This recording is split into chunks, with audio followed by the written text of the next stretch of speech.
Hello दोस्तों, आज की वीडियो में हम क्लास 10 का chapter number 10 wave and it's properties के न्यूमेरिकल्स सॉल्व करेंगे। न्यूमेरिकल्स को सॉल्व करने से पहले आपको कुछ फार्मूलाज याद करने होंगे, जैसे वेव स्पीड का फार्मूला। ये क्या है? ये वेव स्पीड है। इसका फार्मूला है frequency multiply by lambda. Wave speed is equal to frequency और लैम्डा। फ्रीक्वेंसी को लैम्डा से मल्टीप्लाई करोगे तो वेव स्पीड का फार्मूला मिल जाएगा। ये फार्मूला बहुत ज़रूरी है क्योंकि जो भी न्यूमेरिकल्स है वो न्यूमेरिकल्स इस फार्मूले के ज़रिए हो रहे हैं। और एक न्यूमेरिकल है जो फार्मूला इस्तेमाल हो रहा है, t is equal to 2 pi under root L upon G, जो सिंपल पेंडुलम है उसमें यह फार्मूला इस्तेमाल करेंगे। और इससे हम फ्रीक्वेंसी भी मालूम कर सकते हैं। Frequency is equal to, frequency से क्या मल्टीप्लाई हो रहा है? वेवलेंथ। हम फ्रीक्वेंसी मालूम कर रहे हैं तो जो भी चीज़ इसके साथ होगी, फ्रीक्वेंसी मालूम कर रहे हैं, इसके साथ क्या है? वेवलेंथ। तो फ्रीक्वेंसी मालूम कर रहे हैं तो फ्रीक्वेंसी के साथ जो भी चीज़ होगी वो डिनोमिनेटर में आ जाएगी और v सेम रहेगी। ऐसे ही अगर हम वेवलेंथ मालूम करें, हम वेवलेंथ मालूम कर रहे हैं, वेवलेंथ के साथ जो भी चीज़ है, वेवलेंथ के साथ जो भी चीज़ है वो डिनोमिनेटर में आ जाएगी। फ्रीक्वेंसी वेवलेंथ के साथ थी तो ये नीचे आ गई और v सेम। तो ये फार्मूला है वेव स्पीड का, वेव स्पीड, और ये फ्रीक्वेंसी, और ये फार्मूला है वेवलेंथ। और इसके अलावा फ्रीक्वेंसी ऐसे भी आ सकती है कि अगर 10 सेकंड्स में 20 कंप्रेशंस पास हो रहे हैं, मतलब 10 सेकंड में 20 वाइब्रेशंस हो रहे हैं, ऐसे भी हो सकता है क्योंकि मैंने आपको बताया था कि 1 सेकंड में जितनी बार भी वाइब्रेशंस हो उसे हम कहेंगे फ्रीक्वेंसी। तो फ्रीक्वेंसी मालूम करने के लिए जितने भी वाइब्रेशंस हो रहे हैं, कितने भी टाइम में हो रहे हैं, उसको डिवाइड करेंगे तो आपको 1 सेकंड में जितने भी वाइब्रेशंस हो रहे होंगे मिल जाएंगे। मतलब ऐसे आ सकते हैं कि F is equal to vibrations कितने हो रहे हैं, वाइब्रेशंस अपॉन टाइम। यह भी फार्मूला याद कर लो। वाइब्रेशंस कितने हो रहे हैं और कितने टाइम में हो रहे हैं, इसको डिवाइड करेंगे तो आपको 1 सेकंड में मिल जाएंगे। तो ये फार्मूलाज यूज होंगे इस न्यूमेरिकल्स में। ये नोट कर लो जो मैंने फार्मूलाज बताए। अब पहला जो न्यूमेरिकल है, what is the wavelength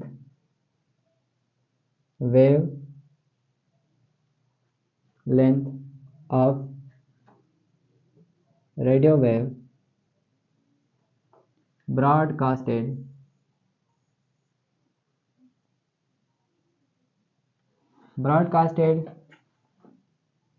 by the radio station with the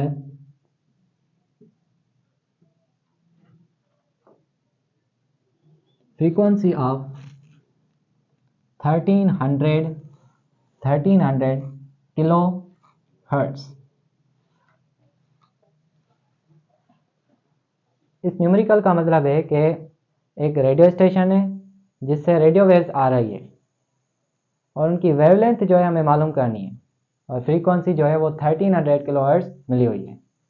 data में हम लिखेंगे, डेटा में वेवलेंथ मालूम करनी है,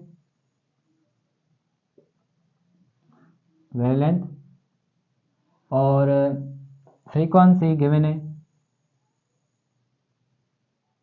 फ्रीक्वेंसी कितनी है? 1300। किलो का मतलब होता है 1000, तो 1000 को 1300 से मल्टीप्लाई करोगे तो 13 लाख आंसर आएगा। 13 लाख हर्ट्ज फ्रीक्वेंसी। और इसके अलावा स्पीड क्या होगी रेडियो वेव की? रेडियो वेव एक नॉन मैकेनिकल वेव है, इलेक्ट्रोमैग्नेटिक वेव है। Radio wave speed of light से मूव कर सकते हैं।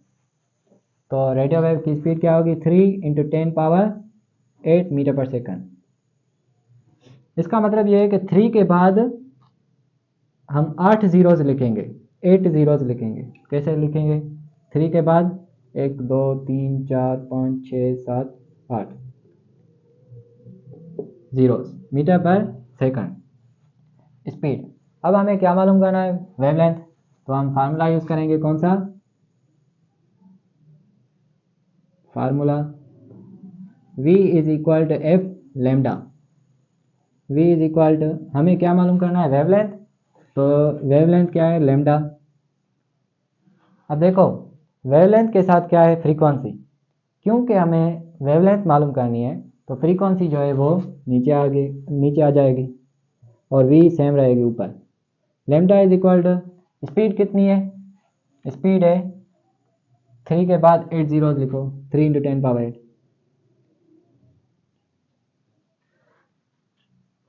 और इसको डिवाइड करो। स्पीड की जगह पर हमने ये लिखा और इसको डिवाइड करेंगे 13 लाख हर्ट्ज। 13 लाख हर्ट्ज। अब 5 जीरोज में कैंसिल हो जाएंगे, 5 जीरोज में कैंसिल। अब 3000 को डिवाइड करें 13 से तो आपको आंसर मिलेगा 230 मीटर। यह है वेवलेंथ के रेडियो स्टेशन से जो रेडियो वेव्स आ रही थी उसकी जो वेवलेंथ है वो है 230 मीटर और इसकी जो फ्रीक्वेंसी है वो है 13 लाख हर्ट्ज और उसकी जो स्पीड है वो तो कितनी होगी? 3 × 10⁸ स्पीड ऑफ लाइट। तो इसको मैं मिटाता हूँ।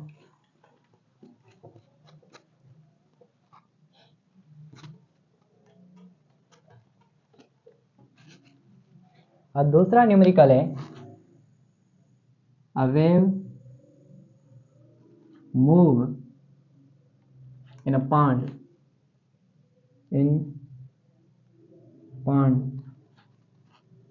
with the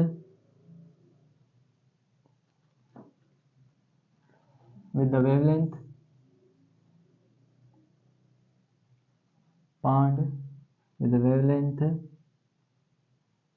of 1.6 meter and its frequency is 0.8 hertz. Calculate its speed. इस न्यूमेरिकल का मतलब है कि एक वेव पानी के तला में मूव कर रही है, उसकी वेवलेंथ जो है वो 1.6 मीटर है और इसकी फ्रीक्वेंसी 0.8 हर्ट्ज है।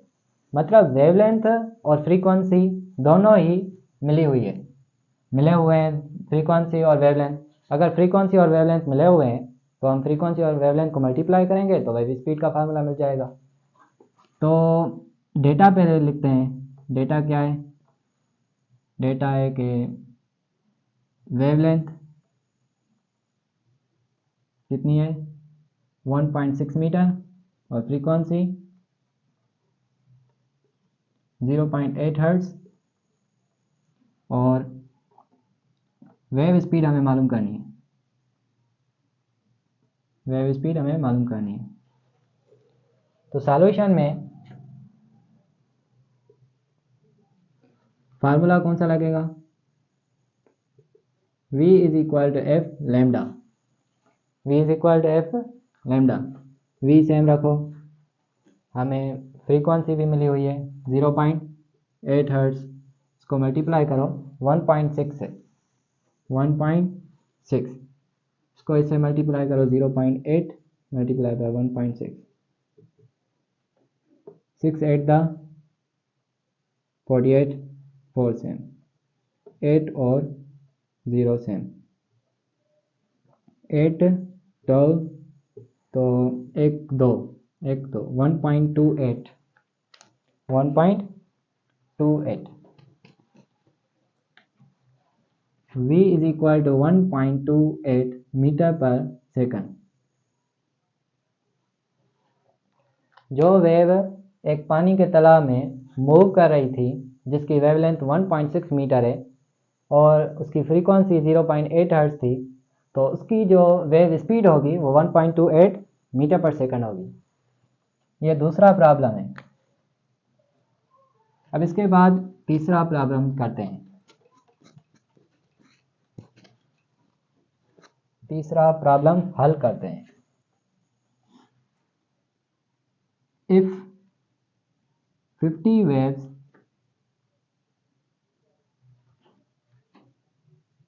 pass through a point in rope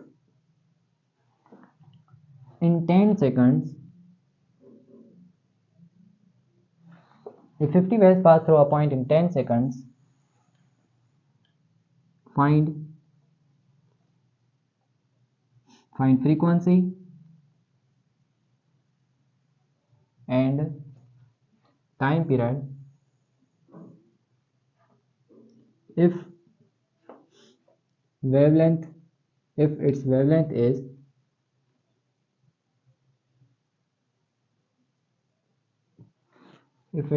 is 8 centimeter and calculate wave speed.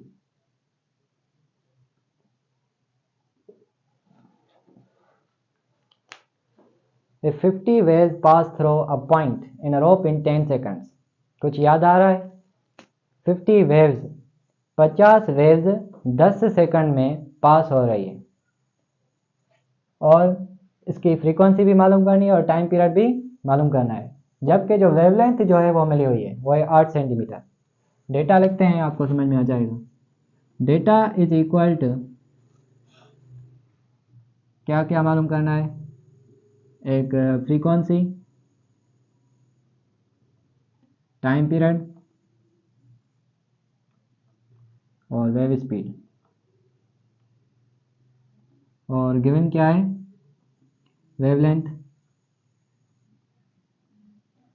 कितनी है, फ्रीक्वेंसी भी मालूम करनी है, टाइम पीरियड भी, वेव स्पीड भी, और वेवलेंथ है 8 सेंटीमीटर। अब सेंटीमीटर को मीटर में कन्वर्ट करेंगे तो इसको डिवाइड करेंगे 100 से, तो आंसर कितना आएगा? 0.08 मीटर, ये वेवलेंथ। अब हम फार्मूला पुट करेंगे। पहले देखें, v is equal to F lambda. फार्मूले में फ्रीक्वेंसी पुट कर सकते हैं क्योंकि फ्रीक्वेंसी हमें गिवन ही नहीं है, लेकिन यहाँ देखो कि 50 waves pass through a point in rope in 10 seconds. 10 second में 50 वेव्स पास हो रही है, लेकिन 1 सेकंड में कितनी वेव्स पास हो रही होगी? तो फ्रीक्वेंसी को मालूम करेंगे पहले। f is equal to vibrations upon time. Vibrations कितने हैं? Oscillations, waves. 50 वेव्स कितने सेकंड में? 10 सेकंड में। 0 0 में कैंसिल, तो 5 हर्ट्ज जो है 50 वेव्स को डिवाइड किया 10 सेकंड से, तो आपको मिल गए 5 हर्ट्ज। तो ये जो 5 हर्ट्ज है ये फ्रीक्वेंसी है, मतलब 1 सेकंड में 5 बार वाइब्रेशंस हो रही होगी, 5 वेव्स पैदा हो रही होगी। अब अगर आप 5 हर्ट्ज को 10 से मल्टीप्लाई करोगे, 5 हर्ट्ज को 10 से मल्टीप्लाई करोगे तो कितने आएंगे? 50। मतलब 1 सेकंड में 5 हर्ट्ज मतलब 5 बार वाइब्रेशंस हो रहे हैं, 5 वेव्स मूव कर रहे हैं। अब फ्रीक्वेंसी मिल गई। अब हम मालूम करेंगे टाइम पीरियड। फ्रीक्वेंसी कितनी है? 5 हर्ट्ज। तो time period t is equal to 1/f, ये फार्मूला है टाइम पीरियड का। 1/f की जगह पर हम रखेंगे फ्रीक्वेंसी, मतलब 5 हर्ट्ज। 5 लिख लेता हूँ। अब कितना आएगा? 0.2।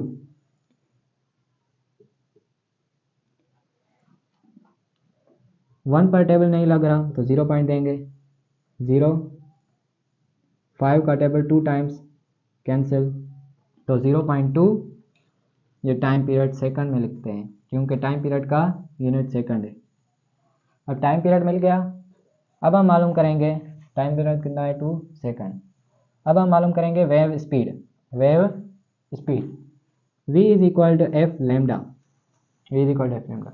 अब ये फार्मूला एप्लीकेबल है क्योंकि फ्रीक्वेंसी भी हमें गिवन है और वेवलेंथ भी हमें गिवन है। तो फ्रीक्वेंसी कितनी है 5 हर्ट्ज, 5 को मल्टीप्लाई करें 0 वेवलेंथ कितनी है 0.08, 0.08।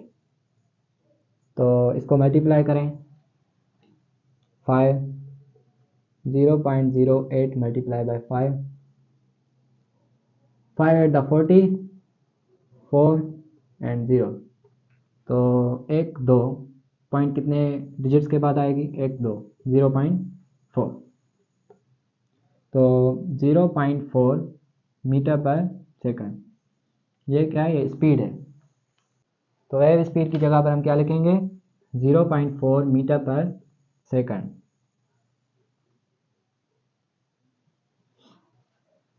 अब चौथा प्रॉब्लम करते हैं।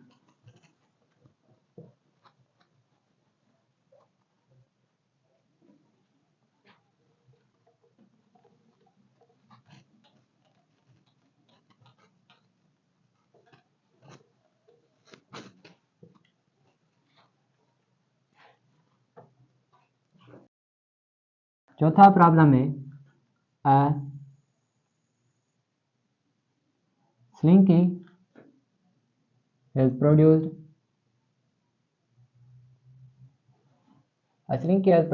longitudinal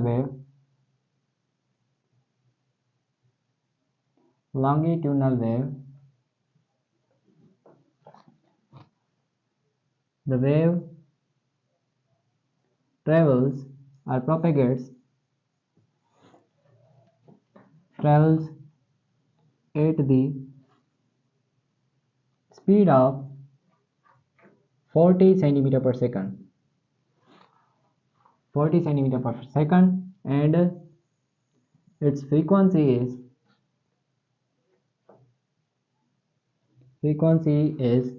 20 hertz.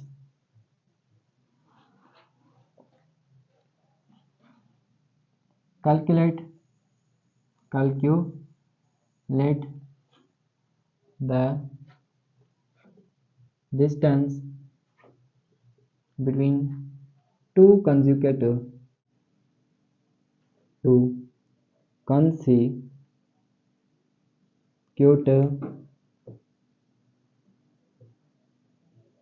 compressions। अब इस न्यूमेरिकल का मतलब यह है कि एक स्लिंग की स्प्रिंग है जिसमें लॉन्गिट्यूडनल वेव्स पैदा हुई है।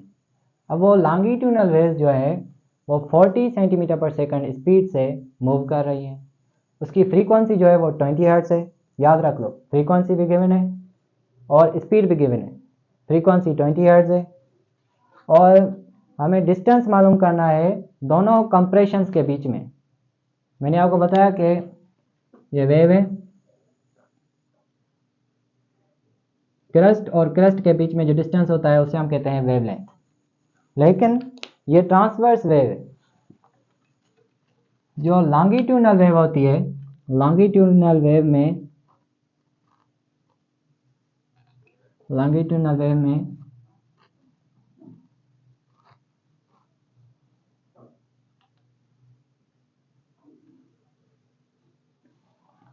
ये कंप्रेशन और इस कंप्रेशन से लेकर इस कंप्रेशन तक, मतलब दो कंप्रेशन के बीच में जो डिस्टेंस है उसे हम कहते हैं वेवलेंथ, लैम्डा।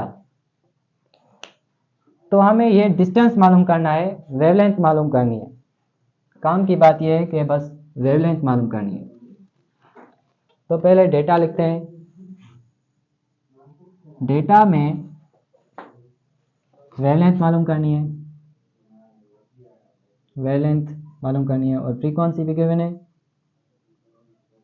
फ्रीक्वेंसी कितनी है 20 हर्ट्ज और वेव स्पीड कितनी है, वेव स्पीड है 40 सेंटीमीटर पर सेकंड। वेवलेंथ मालूम करनी है। अब हम फार्मूला लगाएंगे। फार्मूला क्या है v is equal to F lambda. लेकिन एफ लेमडा हमें वेवलेंथ मालूम करनी है तो लैम्डा मतलब wavelength is equal to frequency wavelength से मल्टीप्लाई हो रहा है, तो फ्रीक्वेंसी नीचे आ जाएगी और भी ऊपर। Lambda is equal to speed कितनी है, वो है 40 सेंटीमीटर पर सेकंड, लेकिन इस 40 सेंटीमीटर को हम मीटर में कन्वर्ट करेंगे। तो अगर हम 40 को डिवाइड करेंगे 100 से तो 0.4 मीटर पर सेकंड ये मीटर में कन्वर्ट होगी। अब स्पीड की जगह पर हम रखेंगे 0.4 मीटर पर सेकंड, 0.4, और फ्रीक्वेंसी कितनी है, वो है 20 हर्ट्ज। 0.4 डिवाइडेड बाई 20, तो इसको डिवाइड करो, 0.4 डिवाइडेड बाई 20, पॉइंट इधर जाएगी तो ये वाली पॉइंट भी इधर जाएगी, तो 4 को डिवाइड करो 200 से, 200 0.002 मतलब के 0.02 क्या है, मीटर। ये वेवलेंथ 0.02 मीटर। तो इन दो कंप्रेशंस के बीच में जो डिस्टेंस है वो है 0.02 मीटर, मतलब ये वेवलेंथ है। अब इसके बाद पांचवा प्रॉब्लम है।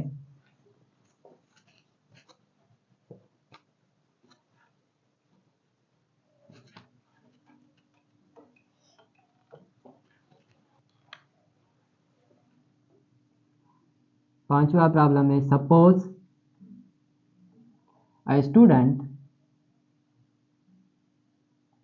is generating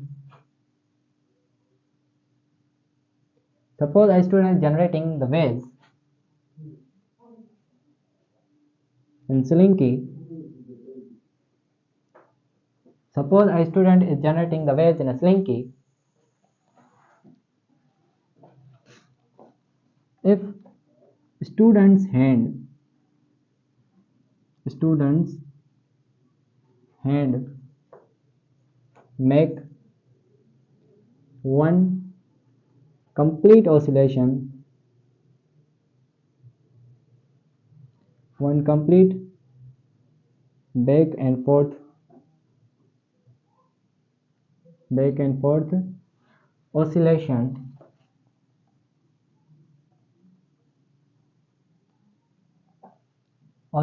in 0.40 second,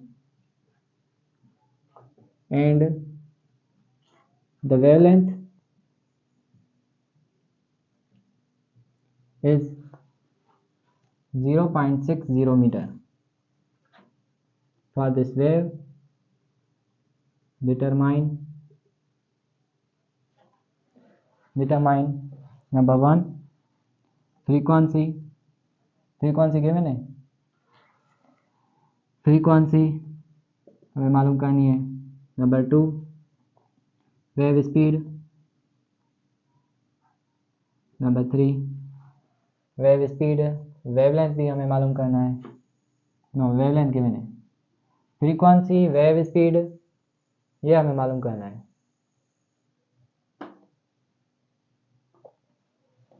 wave speed, तो solution V is equal to F lambda.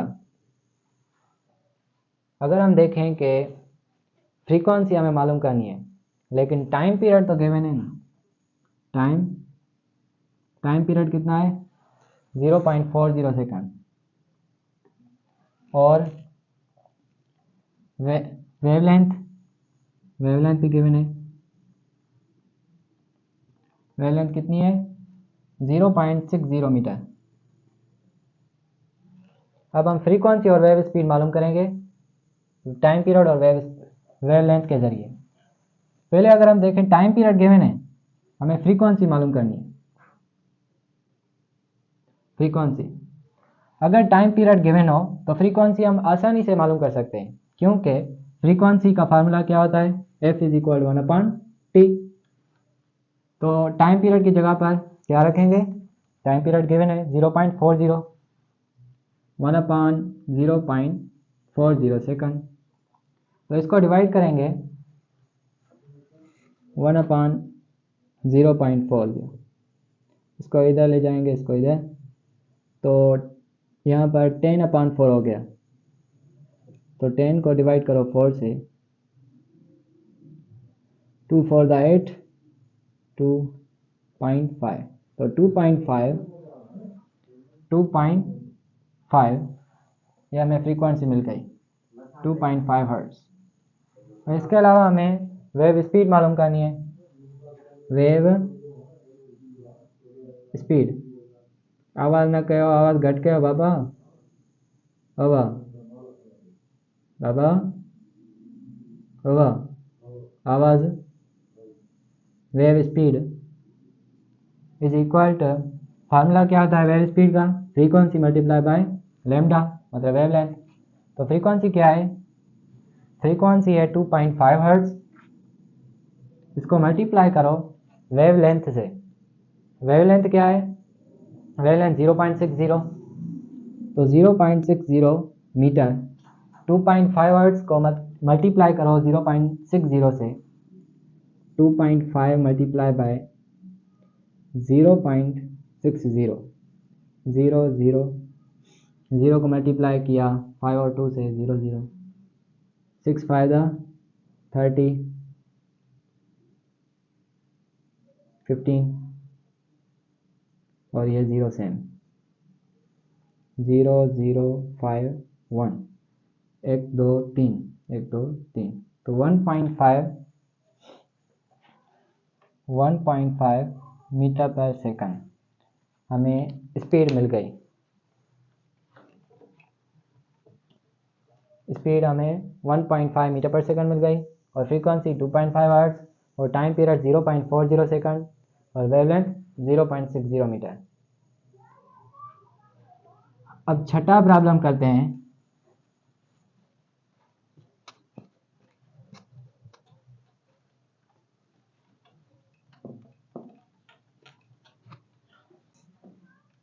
छठा प्रॉब्लम है, if 80 compressions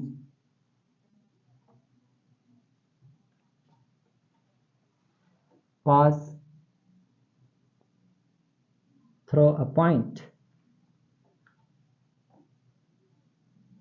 in 20 seconds in the rope, in the spring,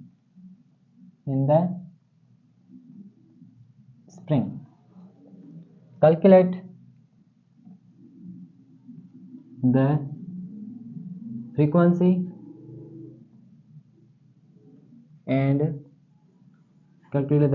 and time period.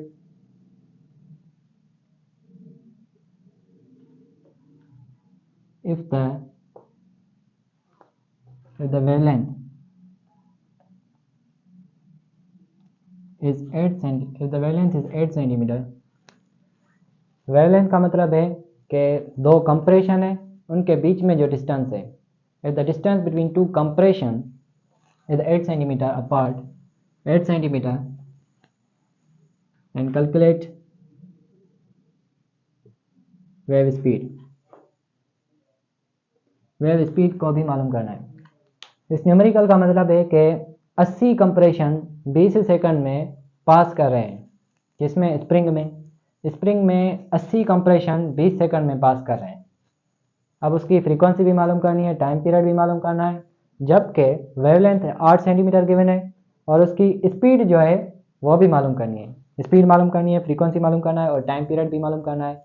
और उस मतलब फ्रीक्वेंसी गिवन है, 80 कंप्रेशन कैसे given है देखो, फार्मूला पहले क्या लिखेंगे, फ्रीक्वेंसी भी मालूम करनी है और टाइम पीरियड भी मालूम करना है, वेव स्पीड भी। गिवन क्या है? वेवलेंथ गिवन है। वेवलेंथ कितनी है? 8 सेंटीमीटर। 8 सेंटीमीटर को कन्वर्ट करें मीटर में, तो इसको डिवाइड करें 100 से, तो 0.08 मीटर। तो सॉल्यूशन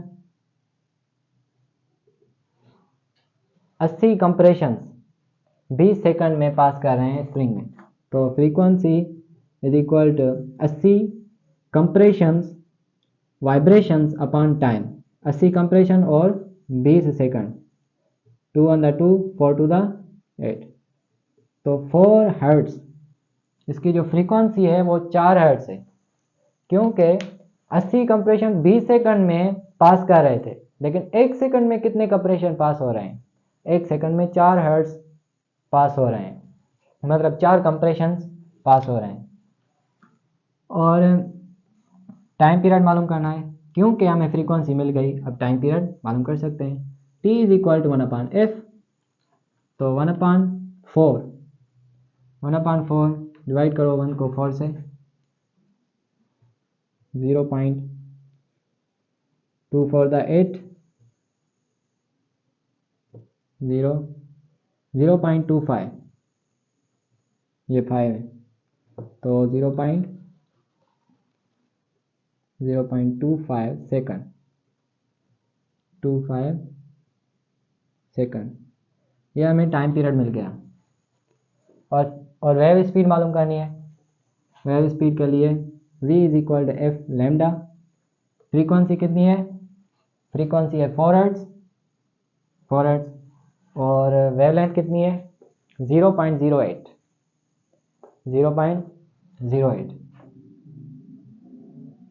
तो इसको ऐसे मल्टीप्लाई करेंगे, 0.08 मल्टीप्लाई बाय 4,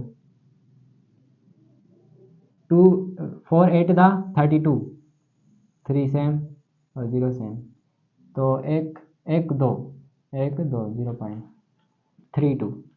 0.32 मीटर पर सेकंड, इसकी स्पीड है 0.32 मीटर पर सेकंड, और इसका टाइम पीरियड है 0.25 सेकंड, क्योंकि टाइम पीरियड का यूनिट है सेकंड, और फ्रीक्वेंसी 4 हर्ट्ज।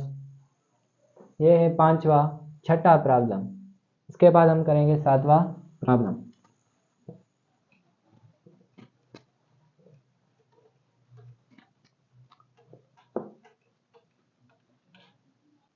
सातवां प्रॉब्लम है waves on swimming pool, waves on swimming pool propagate at the speed of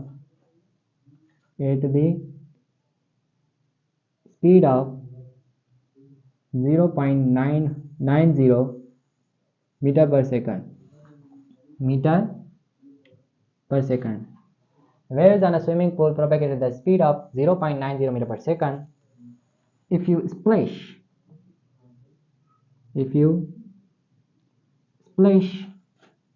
the water at the one end of the pool,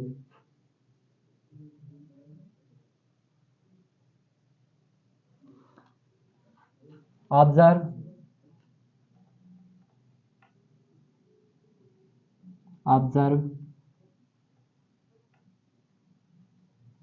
the waves go opposite side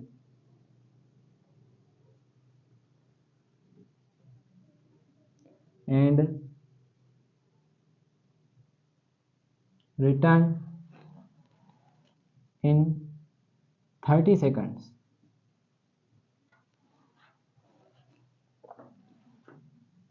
How far away is the other end of the pool? The solution, data लिखो। Data में swimming pool में waves जो है वो 0.90 metre पर second speed से move कर रहे हैं। स्पीड कितनी है वेव्स की, 0.90 मीटर पर सेकंड, और टाइम पीरियड कितना है, वो दीवार से टकराकर वेव्स जो है वो दीवार से टकराकर 30 सेकंड्स में वापस आ रहे हैं। मतलब टाइम पीरियड है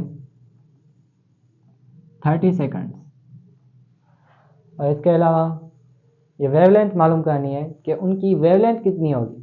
स्पीड दी है और टाइम पीरियड दिया है। अब कह रहा है कि इसकी वेवलेंथ मालूम करो, वेवलेंथ मालूम करो। पहले सॉल्यूशन फिर नहीं लिखता, बस फार्मूला लिखता हूँ। Formula is equal to V is equal to F lambda. तो पहले अगर हम देखें फ्रीक्वेंसी क्या आपको गिवन है, फ्रीक्वेंसी नहीं है, तो आप क्या करेंगे, टाइम पीरियड तो गिवन है ना, तो time period F is equal to frequency का फार्मूला होता है 1/t। तो टाइम पीरियड की जगह पर रखो 1/30, तो आंसर क्या आएगा 0.1 को डिवाइड करो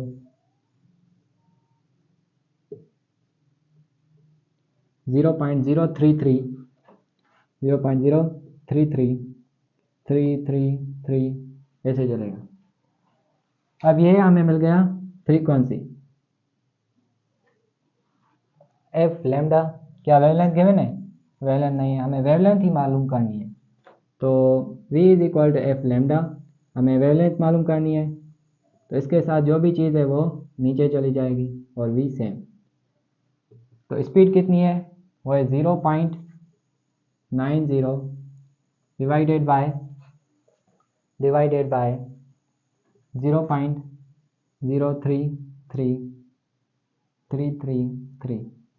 तो इसको अगर आप डिवाइड करोगे तो आपको मिलेंगे 27.27। ये 27.27 क्या है, मीटर। ये इसकी वेवलेंथ है। तो स्पीड जो है वो 0.90 मीटर पर सेकंड ये गिवन थी। टाइम पीरियड भी गिवन था। वेवलेंथ हमने मालूम किया 27.27 मीटर इसकी वेवलेंथ है। अब इसके बाद हम सॉल्व करेंगे प्रॉब्लम नंबर 8, जो कि इसका लास्ट प्रॉब्लम होगा। और जो प्रॉब्लम है वो पेंडुलम पर है।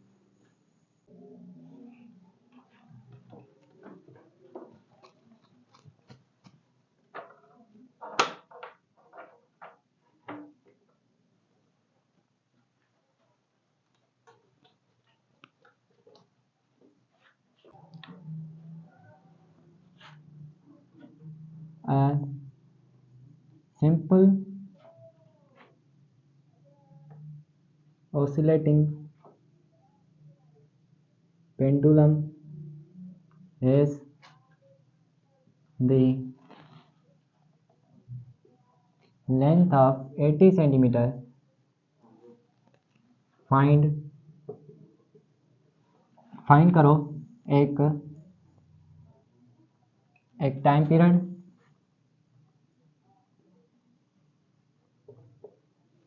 और दूसरा फ्रीक्वेंसी।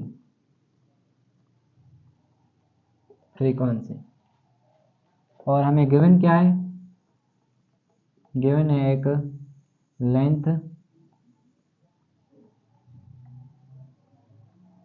लेंथ कितनी है, वो है 80 सेंटीमीटर। कितनी है लेंथ, 80 सेंटीमीटर। 80 सेंटीमीटर को कन्वर्ट करोगे मीटर में तो आंसर आएगा, मतलब 80 को डिवाइड करोगे 100 से तो आपका आंसर आएगा 0.8 मीटर। और ग्रेविटी भी मिली हुई है, क्योंकि पेंडुलम पर एक फोर्स जो होता है वो ग्रेविटेशनल फोर्स होता है और दूसरा फोर्स होता है टेंशन फोर्स। टेंशन फोर्स उसे ऊपर खींचता है और ग्रेविटेशनल फोर्स उसे नीचे खींचता है। दोनों ही फोर्स कैंसिल आउट हो जाते हैं। ग्रेविटी वो उसकी वैल्यू क्या होती है, 10 मीटर पर सेकंड स्क्वायर अप्रॉक्सीमेटली। अब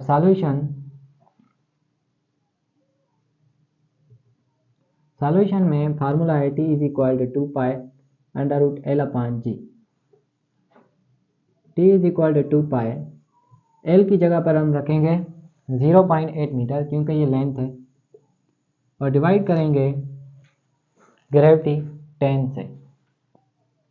तो T इज इक्वल टू 2 पाई की वैल्यू होती है 2 सेम मल्टीप्लाई बाय 3.14। और 0.8 को डिवाइड करोगे 10 से तो आपको आंसर आएगा 0.08। 0.08 वो कैसे, ये देखो 0.8 को डिवाइड करो 10 से, यहाँ 0 ऐसे पॉइंट जो है वो यहाँ डिस्प्लेस करो और ये वाली पॉइंट भी यहाँ डिस्प्लेस करो, तो ये 100 हो जाएगा और यहाँ 8 हो जाएगा। तो 8 को डिवाइड करो 100 से, 0.008, तो 0.08। अब इसका अंडर रूट निकालेंगे, इसको मल्टीप्लाई करो 6.28 मल्टीप्लाई बाय 0.282, इसका अंडर रूट निकालो तो 0.282। और अगर आप इसको इससे मल्टीप्लाई 6.28 को मल्टीप्लाई करोगे 0.282 से तो आपको आंसर आएगा 1.7। ये आपको टाइम पीरियड मिल गया, किसका, पेंडुलम का। और अगर हम फ्रीक्वेंसी मालूम करें f is equal to 1/t, frequency is equal to one by time period, क्योंकि फ्रीक्वेंसी इन्वर्सली प्रोपोर्शनल होती है टाइम पीरियड के। तो टाइम पीरियड रखो 1/1.7, तो आपको आंसर आएगा 0.555।